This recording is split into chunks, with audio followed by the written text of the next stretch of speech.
अस्सलाम वालेकुम स्टूडेंट्स। आज के लेक्चर में हम किसी भी कर्व की इन्वोल्यूट और उसकी एवोल्यूट देखेंगे और उसकी इक्वेशन भी डिराइव करेंगे। सबसे पहले हम उसको फिगर की हेल्प से देख लेते हैं।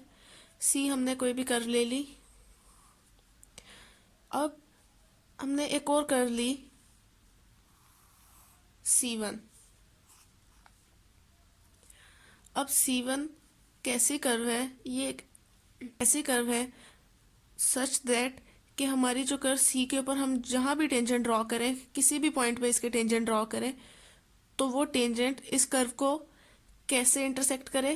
परपेंडिकुलरली, यानी इस कर्व के टेंजेंट इस कर्व के ऊपर क्या हो? नॉर्मल। अगर मैं इस पॉइंट पे टेंजेंट ड्रॉ कर रही हूँ तो वो कुछ ऐसी लाइन बनेगी। तो ये कर्व के ऊपर अगर मैं टेंजेंट ले रही हूँ, ये वाला, इस पॉइंट पे अगर मैं ये टेंजेंट, अब हमें कैसे पता चलता है कोई भी चीज़ या कोई भी लाइन या कोई भी कर्व दूसरी कर्व को परपेंडिकुलरली कैसे इंटरसेक्ट कर रही है? अगर उस कर्व के टेंजेंट के ऊपर जो इस लाइन का एंगल है वो 90 बन जाए। अब वैसे तो दिखने में ये 90 नहीं लग रहा, लेकिन आप इसको 90 ही कंसिडर कर लें। तो ये टेंजेंट जो है इसके साथ क्या एंगल बनाए? 90 का। इसी तरह अगर मैं इस पॉइंट पे कर्व टेंजेंट ड्रॉ कर रही हूँ तो वो इस कर्व को इस पॉइंट पे परपेंडिकुलरली इंटरसेक्ट कर रहा है, क्योंकि अगर मैं इस पॉइंट पे टेंजेंट ड्रॉ करूँ तो ये लाइन और ये लाइन 90 का एंगल बना रहे हैं। इसी तरह अगर मैं इस पॉइंट पे टेंजेंट ड्रॉ करूँ तो अगर और फिर इस कर्व के इस पॉइंट पे मैं टेंजेंट ड्रॉ करूँ तो ये भी 90 का एंगल ही हो। ठीक है। C1 हमने ऐसी कर्व ली कि सी के जो टेंजेंट है वो इस कर्व को परपेंडिकुलरली इंटरसेक्ट करें, या हम कह सकते हैं कि इस कर्व के जो टेंजेंट है वो इस कर्व पे नॉर्मल हो। तो हम कहेंगे कि जो C1 है वो इस C का इन्वोल्यूट है और ये C इस C1 का क्या होगा? एवोल्यूट। ये इन्वोल्यूट और ये एवोल्यूट। अब इसको देखते हैं दोबारा। Consider a curve C। हमने कर्व C कंसीडर की। Let C1 be another curve such that, अब C1 हमने एक और कर्व ली है, सच दैट अब उस पर एक कंडीशन है उस कर्व के ऊपर। वो हम कोई भी कर्व नहीं ले सकते, वो हमने एक स्पेसिफिक कर्व ली है और वो क्या कर्व सेटिस्फाई करती है कंडीशंस को? Such that tangents to curve C are normals to C1, के C के जो टेंजेंट्स हैं जैसे ही हमने जब ड्रॉ किए तो वो C1 के नॉर्मल हों, यानी C1 को परपेंडिकुलरली इंटरसेक्ट करते हों, या हम कह सकते हैं कि C1 के जो टेंजेंट्स हैं उनको उनके ऊपर वो नॉर्मल हो, यानी उन टेंजेंट्स के साथ वो 90 का एंगल बनाते हों। Then C1 is called involute of C। तो C1 जो है वो C का इन्वोल्यूट कहलाएगा and C is called evolute of C1, और जो C है वो इसका एवोल्यूट है। C1 इसका इन्वोल्यूट और C इसका एवोल्यूट। आगे है, although a curve has a unique evolute, it has infinitely many involutes corresponding to different choices of initial points। अब ये है कि किसी भी कर्व के जो है वो इन्वोल्यूट एवोल्यूट जो होते हैं वो यूनिक ही होता है, लेकिन जो उसके इन्वोल्यूट होते हैं वो इन्फाइनाइटली मैने होते हैं। कैसे? अब हम देखते हैं कि जैसे ये कर्व है, ये इसका इन्वोल्यूट है, इसी तरह हम कोई और कर्व ले सकते हैं सच दैट ये कर्व जो है वो उसके इस कर्व के टेंजेंट उसके साथ 90 का एंगल बनाते हो, यानी उसके नॉर्मल हो। जैसे हम अगर कुछ इस तरह से कर्व बना रहे हैं तो इस पॉइंट का टेंजेंट जो है वो इसके टेंजेंट को 90 डिग्री पे इंटरसेक्ट कर रहा है, यानी ये जो टेंजेंट है ये इस पॉइंट पे नॉर्मल है। इसी तरह हम इस पॉइंट पे टेंजेंट लेते हैं तो वो इस पॉइंट पे नॉर्मल आ रहा है। तो हम एक कर्व के कोरस्पॉन्डिंग हमने देखा कि हमें दो एवोल्यूट मिल गए, इसी तरह हमें बेशुमार एवोल्यूट्स मिल सकते हैं, लेकिन कर्व आपने देखा कि हमारी कर्व एक ही है। इसी कर्व के कोरस्पॉन्डिंग हमने इन्वोल्यूट्स कैलकुलेट किए, तो कर्व के इन्वोल्यूट एक ही है लेकिन एवोल्यूट्स बेशुमार हैं। तो यही कहा है कि किसी भी कर्व का यूनिक एवोल्यूट होता है, लेकिन जो इन्वोल्यूट होते हैं वो इनफाइनाइटली मैनी हो सकते हैं।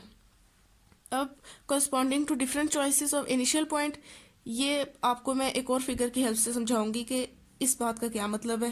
Another way of visualizing an involute is to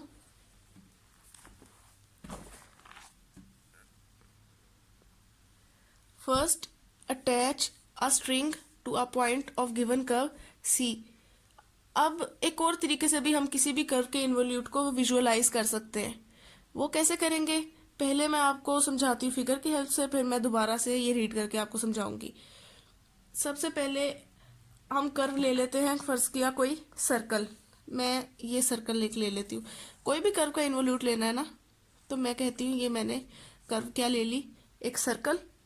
अब इसका इन्वोल्यूट क्या होगा, ये मेरा मार्कर जो है ना, इसकी टिप आपको शो हो रही है, समझ लें. जो इसकी टिप एक सर्कल की शेप की है, तो ये वही वाला सर्कल है जो यहाँ मैंने ड्रॉ किया है.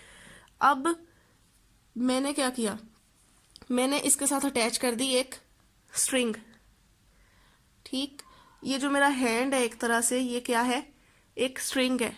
ये जो मेरा हैंड यहाँ से लेके यहाँ तक है एक स्ट्रिंग, और ये जो है उस स्ट्रिंग का एंड पॉइंट है. ये सर्कल, इसके साथ मैंने अटैच कर दी स्ट्रिंग, और इस पॉइंट से ये स्ट्रिंग मैंने अटैच की हुई है, ये जहाँ से ये टच हो रहा है सर्कल को. अब क्या किया मैंने स्ट्रिंग को किया टॉट, यानी फुल तरीके से खींचा हुआ है, जोर से खींचा हुआ है मैंने इस स्ट्रिंग को. अब मैंने इस स्ट्रिंग को कर दिया वाइंड, किस पे, अपने सर्कल के ऊपर. ये वाइंड हो रही है, ये होते होते होते ये मेरी कर्व के ऊपर यानी सर्कल के ऊपर हो गई वाइंड. दोबारा से अब इसको अनवाइंड होते भी देख लें. ये थी और ये हो गई अनवाइंड, और ये हो गई वाइंड. तो आप देख सकते हैं कि ये जो मेरी स्ट्रिंग की टिप है, यानी ये जो मेरी फिंगर का एंड है, ये एक कर्व ड्रॉ कर रहा है. ऐसे जैसे जैसे वाइंड हो रही है वैसे वैसे ये कर्व ड्रॉ कर रहा है. वो किस किस्म का कर्व था, वो कुछ ऐसा कर्व था, यूं.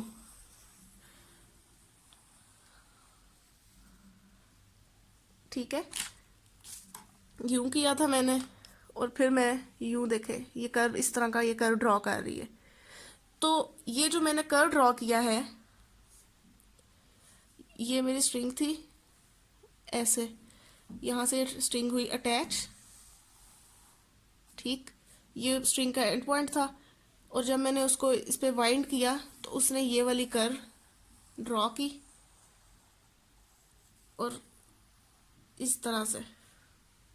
ये अब मैं स्ट्रिंग तो आपको शो नहीं कर सकती थी, यही अगर स्ट्रिंग थोड़ी लंबी होती तो मैं ज़्यादा अच्छे तरीके से आपको शो कर सकती थी कि जब वो मैं वाइंड करती तो हो सकता है सिर्फ इधर ही आके ना ख़त्म होती स्ट्रिंग, यूं इसके ऊपर वाइंड हो जाती अगर स्ट्रिंग लंबी होती. तो अब मेरा हैंड था तो वो तो इधर ही आके तकरीबन ख़त्म हो गया. तो ये हमारी कर्व ड्रॉ हो गई.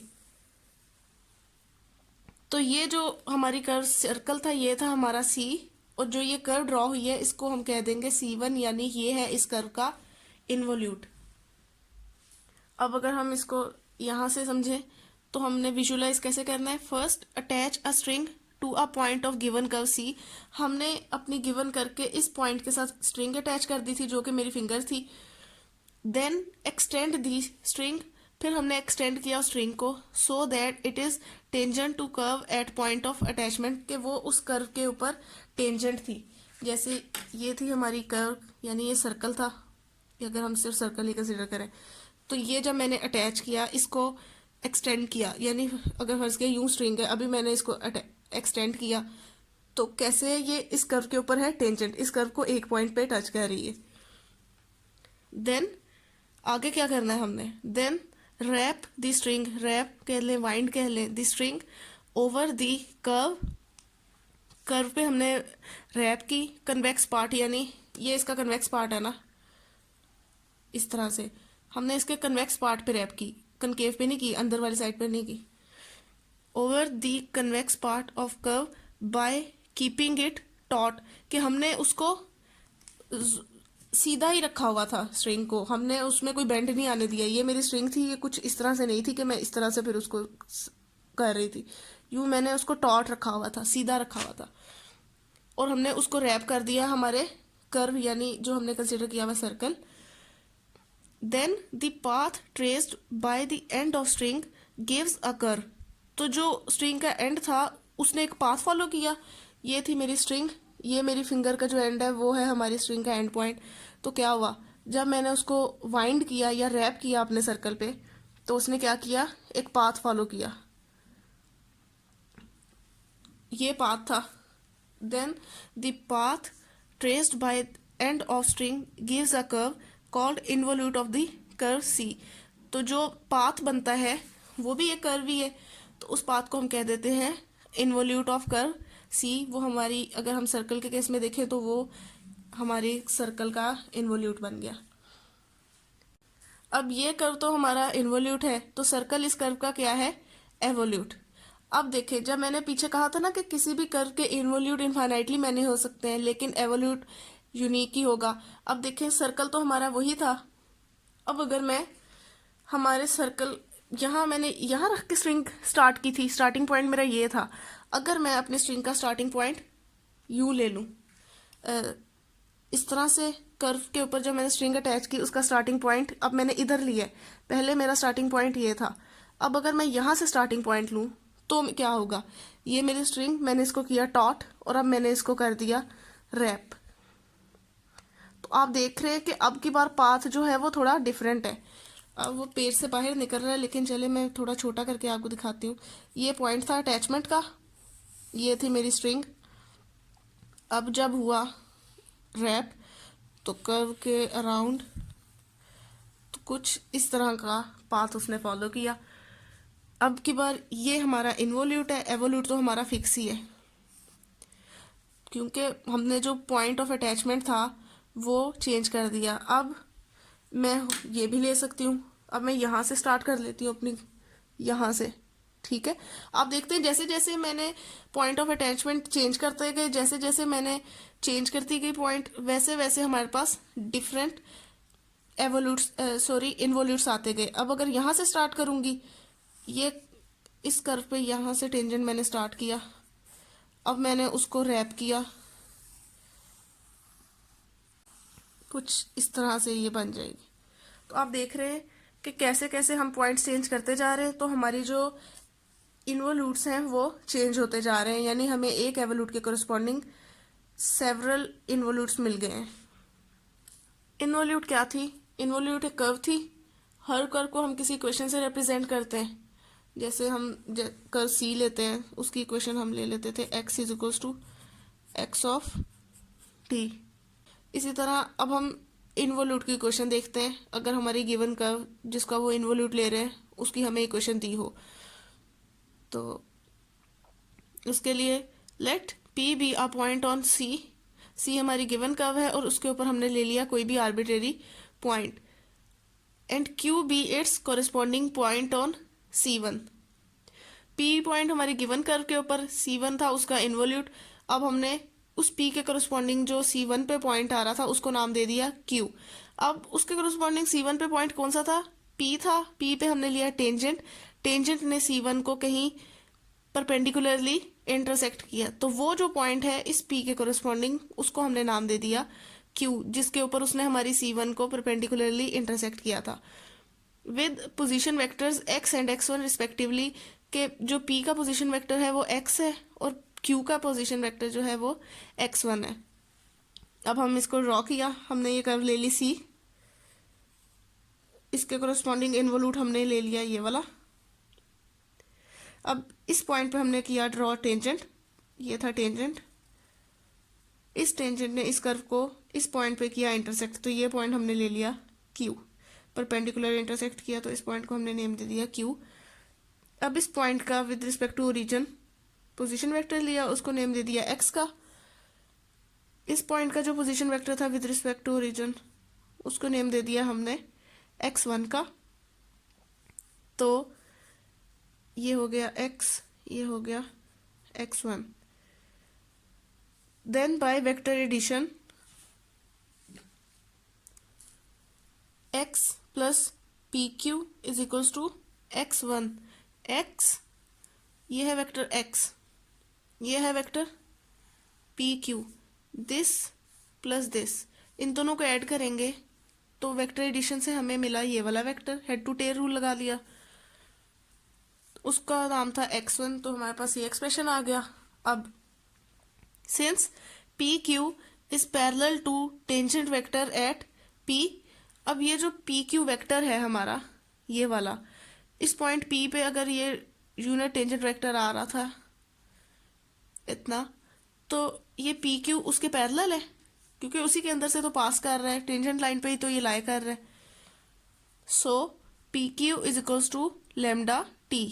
ये था हमारा अगर टी यूनिट टेंजेंट, इसी के अंदर से हमने टेंजेंट लाइन निकाल ली, उस लाइन ने इसको परपेंडिकुलरली इंटरसेक्ट किया और उसी के ऊपर हमने ये वेक्टर पी क्यू बना लिया। अब चूंकि पी क्यू जो है वो टी में से ही तो पास कर रहा है, तो ये इसके था पैरेलल, और पैरेलल वेक्टर क्या होता है, एक वेक्टर पी क्यू जो था वो टी के पैरेलल कब होगा, अगर वो टी का कोई मल्टीपल हो। तो P Q is equal to lambda T आ गया। अब पी क्यू की वैल्यू इस एक्सप्रेशन में सब्सटीट्यूट कर दी, तो क्या आया, x plus lambda T is equals to x1, या x1 अगर मैंने इसी क्वेश्चन को रीराइट कर दिया, x1 is equals to x plus lambda T, इसको नाम दे दिया हमने इक्वेशन 1 का। यहाँ से एक तरह से हमें मिल गई इक्वेशन ऑफ इन्वोल्यूट। लेकिन अभी हमारा काम खत्म नहीं हुआ,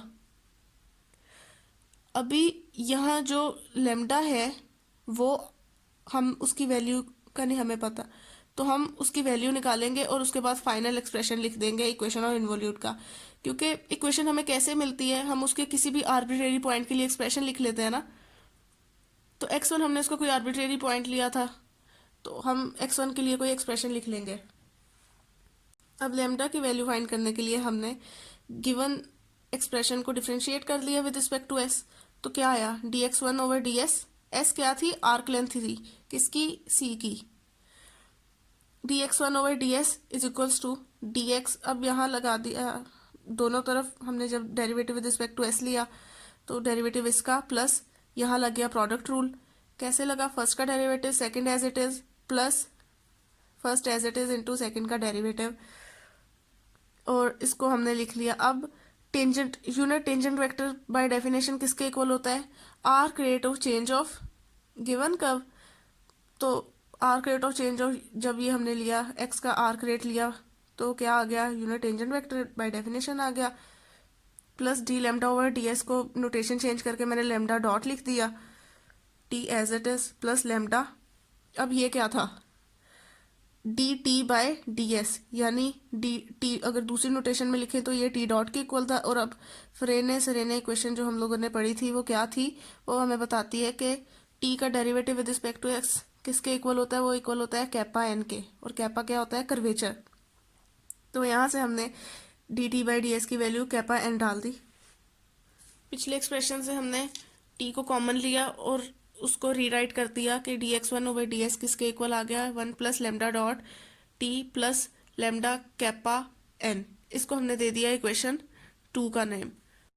अब x1 जो है उसका पैरामीटर s है, और किसी भी कर्व को अगर डेरिवेटिव हम लें विद रिस्पेक्ट टू इस पैरामीटर, तो वो हमें क्या देता है, उस कर्व का टेंजेंट वेक्टर। तो dx1 ओवर ds जो है वो c1 पे टेंजेंट वेक्टर है। अब ये है c1 पे tangent vector, since t is normal to c1, t जो था वो c1 के नॉर्मल है। कैसे, क्योंकि c1 को हमने डिफाइन ही इस तरह से किया था कि c के जो टेंजेंट्स हैं वो c1 के नॉर्मल्स हैं, तो हमने कह दिया कि t जो है वो c1 के नॉर्मल है। सो t इसके नॉर्मल है, इसका क्या मतलब है, t जो है वो इसके टेंजेंट के परपेंडिकुलर है। टेंजेंट था dx1 ओवर ds, तो इसका मतलब dx1 ओवर ds जो है वो इसके परपेंडिकुलर हो गया। अब दोनों परपेंडिकुलर है तो इनका डॉट प्रोडक्ट हो गया 0, डॉट प्रोडक्ट हो गया 0, तो ये 0 है। यहाँ हमने डाल दी वैल्यू dx1 ओवर ds की, तो ये क्या बन गया, जब ये वैल्यू डाली तो ये बन गया 1 plus lambda dot T plus lambda kappa n, ये पूरा एक्सप्रेशन, और उसका डॉट आ गया टी के साथ। ये वैल्यू है 0, ये 0 के इक्वल आ गई, और यहाँ डॉट जो है वो अलग अलग हो गया, इसका डॉट इसके साथ प्लस इसका डॉट इसके साथ, तो ये बन गया 1 प्लस लेमडा डॉट बाहर आ गया क्योंकि ये स्केलर था, तो डॉट प्रोडक्ट आ गया टी और टी का, टी डॉट टी यहाँ आ गया। अब टी डॉट टी जो है वो 1 है, क्योंकि टी जो है वो यूनिट टेंजेंट वेक्टर है, तो ये एक्सप्रेशन 1 के इक्वल हो गया। और एन डॉट टी, एन जो है वो टी के परपेंडिकुलर है, नॉर्मल वेक्टर टेंजेंट वेक्टर के परपेंडिकुलर होता है, तो इन दोनों का डॉट हो गया 0। ये पूरे का पूरा एक्सप्रेशन हो गया 0। तो हमारे पास पीछे पीछे क्या रह गया, 1 प्लस लेमडा डॉट, और दिस इज इक्वल टू 0। इस एक्सप्रेशन को हमने इस तरह से लिख लिया। अब 1 प्लस लेमडा डॉट 0 है, तो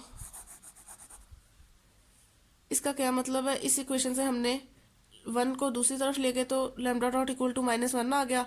लेमडा डॉट को हमने दोबारा से दूसरी नोटेशन में लिख दिया डी बाई डी एस की फॉर्म में, तो ये बन गया d lambda over D s equal to -1। अब हमें लेमडा की वैल्यू चाहिए थी, क्योंकि हम लोगों ने एक्सप्रेशन 1 में लेमडा ही की वैल्यू कैलकुलेट करने के लिए तो उसका derivative with respect to s लिया था। अब हमें लेमडा का वैल्यू तो मिल नहीं रही, अभी हमने उसके डेरिवेटिव का एक्सप्रेशन निकाला है, तो इसमें से हमें लेमडा अलग करने के लिए हम इसका ले लेते हैं integral. Integrating with respect to s, हम लोगों ने इंटीग्रेट कर लिया इस एक्सप्रेशन को, तो वो क्या बन गया, डेरिवेटिव इंटेग्रल लिया विद रिस्पेक्ट टू एस, तो ये आ गया लेमडा इज इक्वल टू -1 का जब इंटेग्रल लिया तो वो बन गया -s और plus constant of integration c। यहां से हमें मिल गई लेमडा की वैल्यू।